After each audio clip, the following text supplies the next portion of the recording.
Approvat b'mod unanimu l-programm elettorali li fassal il-Partit Nazzjonalista l-elezzjoni ġenerali li jmiss bit-tema Viżjoni għal Malta 2030. Dawk favur, dawk kontra, astensjonijiet, id-dokument huwa approvat. Il-Kunsill Ġenerali tal-Partit Nazzjonalista kien indirizzat mis-Segretarju Ġenerali tal-Partit Nazzjonalista Michael Piccinino, illi spjega kif il-poplu għandu għażla bejn il-wedi ta' Robert Qabera u l-viżjoni ta' Bernard Grech li qed ħares lejn il-futur ta' pajjiżna. Din il-viżjoni iva tista' ssir realtà ftit ġimgħat oħra. Tista' ssir realtà Bernard Grech u t-tim kollu li hemm madwaru mill-kbir sa' żgħir b'taħlita ta' nies b'ħafna esperjenza u b'idejat ġodda il-koll flimkien maqudin sabiex naħdmu flimkien miegħek iva għal Malta. Min-naħa tiegħu il-Viċi Kap għall-Affarijiet tal-Partit Robert Arrigo qal li dan huwa programm elettorali indirizzat għal Maltin kollha illi jħobbu u jridu l-ġid għal pajjiżna. F'dan il-każ il-Partit Nazzjonalista huwa il-passat huwa garanzija tal-futur. Għaliex wara kull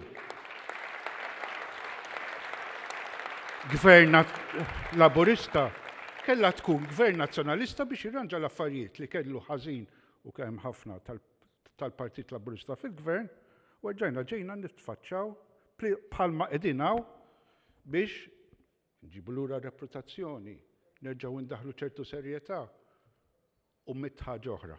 Robert Arrigo qal il-Partit Nazzjonalista huwa partit maqut li jaf fejn sejjer u li flimkien qed jaħdem għal ġid tal-poplu Malti Wawċi.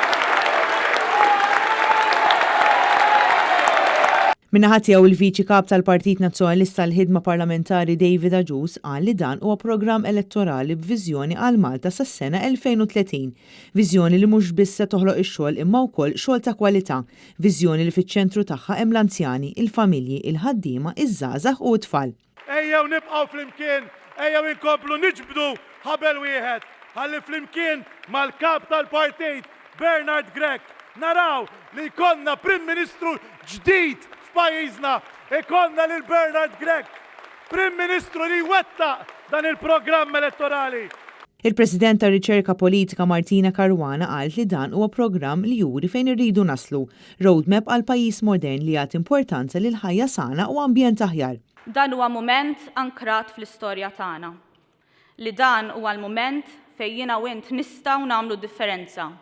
Flimkien miegħi miegħek ma' Bernard Grech għal Malta. U l-President tad Dialogu Soċjali Ivan J. Bartolo qal li Gvern ġdid nazzjonalista se jrot lura lil poplu ekonomija vibranti sabiex in-nies ikollhom iktar flus fil-but.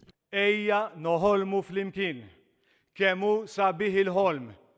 Meta toħlom u waqt li inti qed toħlom għandek gvern li lest li tiklodda, li lest li jgħinek taqlab dak il-ħolm f'realtà, jiena nassigurakom li bħalma wasalt jien jista' jasal kulħadd.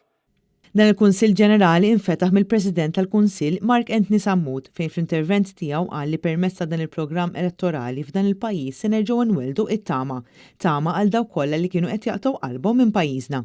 Aħna nġew kollha rridu li bil-fiduċja tiegħek mis-27 ta' Marzu inkomplu nimxu din il-mixja miegħek biex flimkien inwettqu din il-viżjoni tagħna miegħek għal Malta.